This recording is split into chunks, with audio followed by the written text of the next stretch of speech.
میں نے کہا میں نے تو سنا تھا تو 1000 کے مقابلے میں ہے اور تو اتنا بے حس ہے کہ بنی صبری دلہن بیٹھی ہے، تو نے نظر نہیں کی؟ عبداللہ بن حذافہ، بی بی کہتی ہے نظر پھر نہیں اٹھائی، نظر پھر جھکی ہوئی ہے. کہنے لگے بی بی میں مجبور ہوں، اب میرے اوپر کوئی حسن نہیں چلتا، میں نے جلوائے بدوحا کا دیدار کیا ہوا ہے، اب میری نگاہوں میں جچتا نہیں کوئی، اس لیے کہ جیسے میرے سرکار ہے ایسا نہیں کوئی. کبھی بھی اب نہیں کسی کا میرے اوپر جادو چلتا. میں نے مصطفیٰ کو اور کہا ذرا پیچھے ہٹ کے بیٹھ، مجھے میرے رسول نے غیر محرم سے بچنے کا حکم دیا ہے، ذرا پیچھے ہٹ کے بیٹھ. سحری کا وقت تھا. وہ بی بی کہتی ہے اس نوجوان کے جملے میرا سینہ چیر گئے، کلیجہ پھٹ گیا، چیخ نکلی، میں کفر کے عالم میں روئی.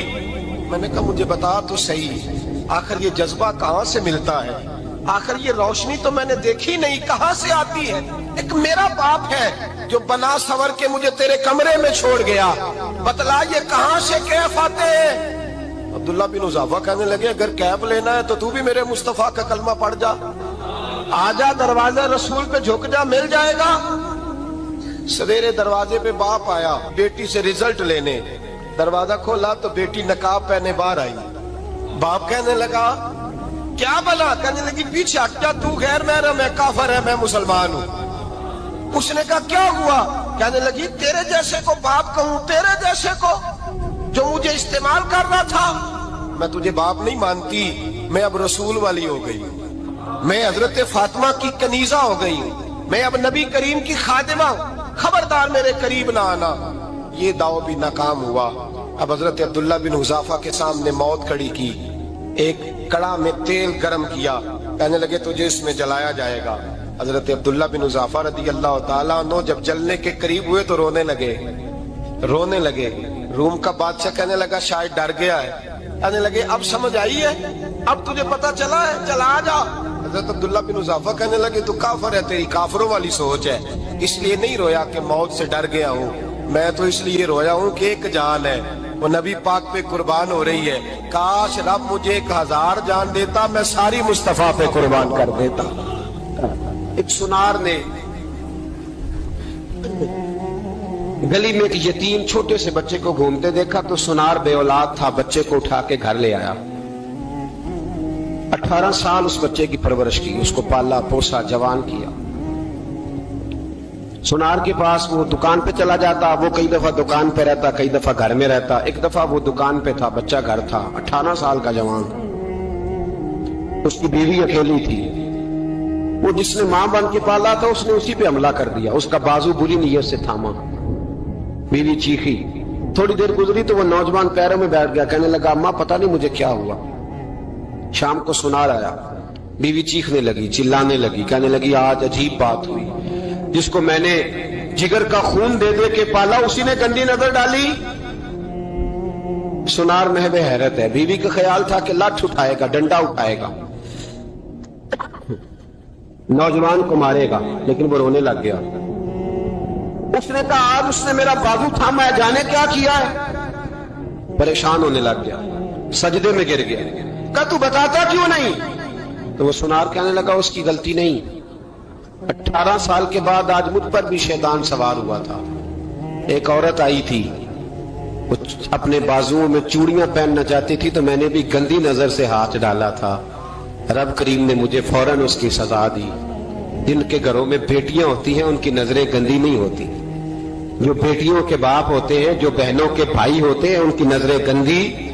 اور اگر تو ٹیلی فون کرتا ہے، تو کسی عورت کے ساتھ تعلق رکھتا ہے تو یہ بات لکھ لے، امام فخر الدین رازی 1، علامہ اسماعیل حقی 2، ملا جلال الدین رومی 3، امام خازن 4، امام جلال الدین سیوطی 5 حدیث کے استاد اور محدث لکھتے ہیں کہ اگر تو کسی پر گندی نظر ڈالے گا تو تیرا گھر بچ سکتا، یاد رکھ نہیں بچے گا. اس لیے کہ تیری نظر کسی کی بیٹی کو بیٹی سمجھ تاکہ تیری بچی کا پردہ قائم رہے. کسی کی بہن کو یہ کیا بات ہوئی کہ تو جتنا مرضی گند معاشرے میں پھیلاتا رہے تیرا گھر بچا رہے، یہ کیسے ہو سکتا ہے؟ فَإِنَّ لَهُ مَعِيشَةً ضَنْكَ. اللہ فرماتے ہیں زندگی تنگ ہو جائے گی تیرے لیے مشکل. تو ڈھونڈتا پھرے گا کہ میں مرنے کو جگہ تلاش کروں. سچی توبہ کرے، کھری توبہ کرے. یہ گناہ انسان کو مجبور کر دیتے ہیں. حضرت عبداللہ بن مبارک رحمت اللہ تعالی علیہ ان کے سینکڑوں شاگرد تھے. ایک شاگرد کے انتقال کا وقت آیا تو گھر گئے ملنے. آپ کہتے ہیں میں نے زور لگا لیا پر اس کی زبان پر کلمہ جاری نہیں ہوا. میں اسے کہتا کلمہ پڑھ پر اس کی زبان پر جاری. اللہ اکبر, بہت بڑی نعمت ہے. دعا فرمائیں اللہ ایمان کی موت عطا فرمائے, ایمان کی موت دے اللہ کریم, ایمان کی موت دے. ایسے بھی لوگ دیکھے ہیں, مسجد نبوی ہے, رسول اللہ کا شہر ہے, سر سجدے میں ہے, روح پرواز کر گئی. روح پر کتنا نصیبوں والا ہے, کتنا نصیبوں والا ہے کہ مسجد نبی میں سر سجدے میں رکھا ہے اور اللہ تبارک و تعالیٰ نے محبوب کے قدموں میں موت عطا فرمائی. تو حضرت عبداللہ بن مبارک کہتے ہیں میں نے اس کو کہا کلمہ پڑھ تو اس کی زبان پہ جاری نہیں ہوتا. میں بار بار کہتا تو وہ منت کرتا, کہتا حضور میں کوشش کرتا ہوں جاری نہیں ہوتا. فرماتے میں پریشان ہو کے اٹھا, ابھی میں دروازے پہ پہنچا تھا, اس نے چیخ ماری اور روح پرواز کر گئی. بچے رونے لگے, بیوی رونے لگی. تو میں نے اس کی بیوی سے کہا کہ جرم کیا کرتا تھا, اتنا بڑا پاپی پہ کلمہ جاری نہیں ہوا. اس کی زوجہ کہنے لگی حضرت جی 2 گناہ تھے اس کے. ایک تو یہ شراب کا عادی تھا, روکتی تھی باز نہیں آتا تھا, اور دوسری بات یہ کہ یہ اپنی اماں کا نافرمان تھا. وہ 2 گلیاں چھوڑ کے رہتی ہے, یہ کبھی ملنے نہیں گیا تھا. اس بوڑھی کا کلیجہ اس کی طرف سے بڑی تکلیف میں تھا. تو حضرت عبداللہ بن مبارک کہنے لگے جا تو بھی دعا کر, اور اس کی ماں کو بھی کہہ دعا کرے کہ یہاں تو یہ کلمہ نہیں اسے نصیب ہوا, اللہ کرے اللہ آخرت کی منزلیں اس کی بہتر فرما دے. یہ حدیث سنانے لگا ہوں, حدیث ہے, حدیث رسول ہے. جوان خاص کر کے ذرا میری بات پہ توجہ کریں, اور بزرگ خاص کر توجہ کریں جنہوں نے تربیت کرنی ہے. سنیں, حضور کی بارگاہ میں ایک نوجوان آیا ہے, یہ سنگ میل ہے حدیث, اس کو یاد رکھنا. عرض کی حضور میں سارے گناہ چھوڑ سکتا ہوں, زنا نہیں چھوڑتا. حضور مجھے زنا کی اجازت ہونی چاہیے. میرے حبیب نے تھپکی دی, بٹھا لیا. میں کہتا ہوں حضور نے گناہگاروں کو معاشرے سے کاٹا نہیں, ان کی تربیت فرمائی ہے, ان کی تربیت فرمائی ہے, ان کو قریب فرمایا. میرے حبیب کریم صلی اللہ علیہ وسلم نے فرمایا ادھر آ بیٹھ جا, بیٹھ گئے. حضور نے فرمایا تو پسند کرتا ہے تیری ماں کے ساتھ کوئی بدکاری کرے؟ حضور نہیں. فرمایا تو پسند کرتا ہے تیری بیٹی کے ساتھ کوئی بدکاری کرے؟ یا رسول اللہ میں آنکھیں نکال دوں گا. حضور نے فرمایا تو پسند کرتا ہے تیری بہن کے ساتھ؟ حضور میں کاٹ ڈالوں گا وہ ہاتھ جو میری بہن کی طرف اٹھیں گے. فرمایا تو پسند کرتا ہے کہ تیری خالہ پھپھی ممانی کی طرف کوئی ایسی حرکت کرے؟ حضور میں کاٹ کے رکھ دوں گا ان لوگوں کو جو بات بھی کریں گے. میرے حبیب نے فرمایا اچھا جس کے ساتھ تو بدکاری کی اجازت مانگ رہا ہے وہ کسی کی ماں نہیں لگتی, وہ کسی کی بہن نہیں لگتی, اور کسی کی بیٹی نہیں ہوگی؟ یاد رکھے ملا جلال الدین رومی 1, امام غزالی 2, اعلیٰ حضرت فاضل بریلوی 3. بزرگ متفقہ طور پر لکھتے ہیں, فرماتے ہیں جو گند کے ساتھ دوسرے گھر میں تاڑتا ہے وہ اپنے گھر کی خیر منا لے. جو گندی نظر دوسروں پہ رکھتا ہے وہ اپنے گھر کی خیر منا لے. اس لیے کہ جو جرم وہ کسی کے کھاتے میں ڈالے گا وہ سزا بن کے اس کے گھر کی طرف لوٹا دیا جائے گا. جو بدکاری وہ کسی کے کھاتے میں ڈالے گا وہ سزا بن کے اللہ اس کے گھر کی طرف لوٹا دے گا.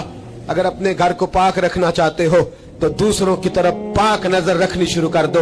اگر چاہتے ہو کہ تیرا گھر بے عجیب معاملہ ہے نا, بیٹے کو تو پسند کی شادی کی اجازت ہے تو بیٹی کو اجازت کیوں نہیں؟ اگر تیرا بیٹا پسند کی شادی کرے گا تو یاد رکھنا پھر جب کسی کی بیٹی یہ لفظ بولتی ہے پھر عزتوں کے جنازے نکلتے ہیں, پھر اوریانی فحاشی کا جو ہے وہ کلک لگتا ہے ماتھے پر. پھر یاد رکھنا چاروں جانب سے رسوائیاں تیرا نصیبہ ہوتی ہے.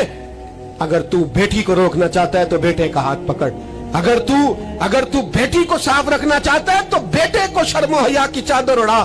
اگر تو بیٹیوں کے کردار کی حفاظت کرنا چاہتا ہے تو پہلے بیٹے کو پابند شریعت بنا. ایک بہت بڑا گناہ بدنگاہی کا گناہ ہے. آپ کو پتہ ہے ہمارے ملک کے اندر بدکاری, زنا اور بے حیائی کی شرح کتنی بڑھتی جا رہی ہے, کس قدر بڑھتی جا رہی ہے. وہ لوگ جو نکاح کر لیتے ہیں وہ بھی اپنی نگاہوں کو, میں اکثر کہتا ہوں حضور نے فرمایا نکاح آدھا ایمان ہے.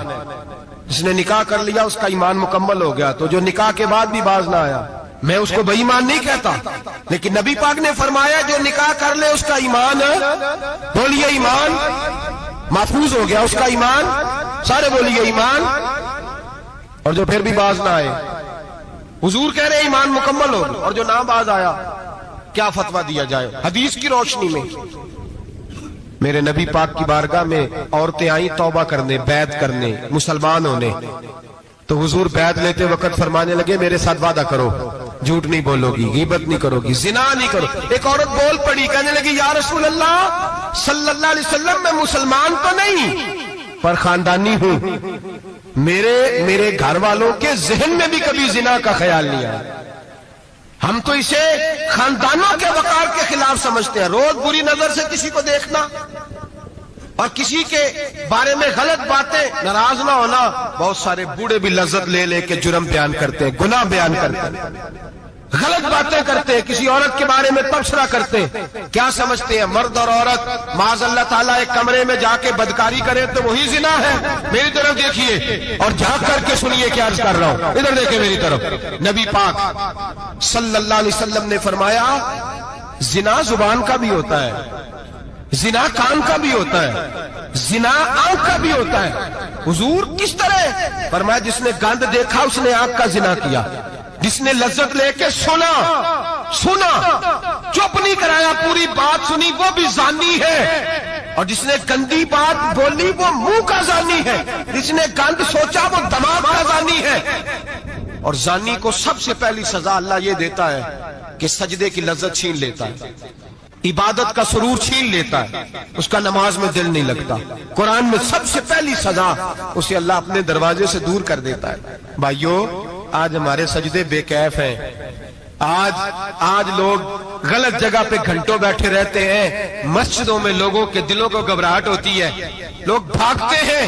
میرے نبی پاک نے فرمایا تو نظر کو پاک کر لے، اللہ تیری عبادت میں لذت پیدا فرما دے گا۔ میرے بھائی یاد رکھ لیں اور سن لیں، سب سے کمزور آدمی وہ ہے جس کا ذہن پاک نہیں، سب سے کمزور آدمی وہ ہے جو کردار کا غلط ہے۔ ایک بات میں نے پڑھی، آپ یقین کریں میرا دل کرے کہ میں آگ لگا دوں اس عنوان کو جس پہ گندگی لکھی جاتی ہے، ان اخباروں کو، ان چیزوں کو جس پہ گند لوگوں کے دلوں میں۔ وہ انڈیا کی ایک وزیر اعظم عورت گزری تو کسی نے اس سے کہا کہ پاکستان نے تو تمہیں شکست دی ہے، تم جیت نہیں سکے بڑا ملک ہو کے۔ کہنے لگی کوئی بات نہیں، تھوڑا وقت ٹھہر جاؤ، ہم ان پر تہذیبی یلغار کریں گے، ان کے گھروں میں ننگا ناچ کریں گے، یہ گندی تصویریں دیکھیں گے، یہ گند میں الجھ جائیں گے۔ اور جو قوم گند میں الجھ جایا کرتی ہے وہ پھر کسی سے لڑنے کی طاقت نہیں رکھتی، اس کے اندر ڈٹ جانے کی ہمت نہیں ہوتی، اس کی غیرت کے جنازے نکل جاتے ہیں۔ دل کرتا ہے جل جائے وہ جل جائے جہاں سے برائی پھیلتی، تباہ ہو جائے وہ علاقے جہاں سے گند ہوتا ہے۔ لوگ گند کی کمائی کھاتے ہیں، گند کی، ایکٹروں کے ساتھ کھڑے ہو کے فوٹویں کھچاتے ہیں اور گناہ پہ فخر کرتے ہیں، اور گندے لوگ کہتے ہیں اللہ کا فضل ہے ہم گند پھیلا رہے ہیں، ثم معاذ اللہ۔ لوگ گناہ پہ فخر کرتے ہیں چوکوں چوراہوں میں۔ محمد بن قاسم آئے ہندوستان پہ راجہ دہر کے مقابلے میں، نوجوان میری طرف دیکھے اور صحیح ہو کے بیٹھے، خاصے صحیح ہو کے بیٹھے، تقریر نہیں کر رہا، جذبات کا، میرے جذبات سنیں، دل کے پھپولے جل رہے ہیں حسینے کے داغ سے، اللہ کی قسم روح کی گہرائی سے بات کر رہا ہوں، وہ بات کر رہا ہوں جو سینہ کہہ رہا ہے کہ پھٹ جائے اور کہنا نہ پڑے۔ قرآن و حدیث پڑھتے ہیں اور پھر اپنا حال دیکھتے ہیں تو لگتا یہ ہے کہ عذاب قریب آ گیا ہے، لگتا ہے زمین پھٹنے والی ہے، آسمان گرنے والا، لگتا ہے قریب آ گیا ہے سارا کچھ۔ سمجھے کہ عرض کر یہ بات اگر آپ سمجھ گئے تو قیمت وصول ہو گئی، اس کو سمجھ گئے تو سمجھ لیں آپ کے مزاج کے اندر اللہ نے تبدیلی پیدا کر دی۔ محمد بن قاسم 18 سال کا جوان، ایک عورت کی عزت پر راجہ دہر ہندو نے حملہ کیا، محمد بن قاسم بچانے آئے۔ جب ہندوستان آئے فوج تھوڑی تھی، علاقہ تھوڑا تھا، راجہ دہر کی فوج بہت زیادہ، اور پھر اپنا عرب چھوڑ کے یہاں آ کے ہندوستان میں اس کے علاقے میں اس پہ حملہ کرنا، حالات خراب تھے۔ محمد بن قاسم پریشان ہے، ایک بزرگ نے دیکھا، کہنے لگے پریشان کیوں ہو؟ کہنے لگا سوچتا ہوں علاقہ بھی اس کا، فوج بھی اس کی، میرے فوجیوں کو تو رستوں کا بھی نہیں پتا، کیسے جنگ کریں گے، کدھر سے آئیں گے، اور پھر ہمیں زبان بھی نہیں آتی، کیسے کام ہوگا، ڈر رہا ہوں۔ 2-4 دن گزرے تو محمد بن قاسم اشاش بشاش ہو گئے۔ وہ بزرگ کہنے لگے خیر ہے؟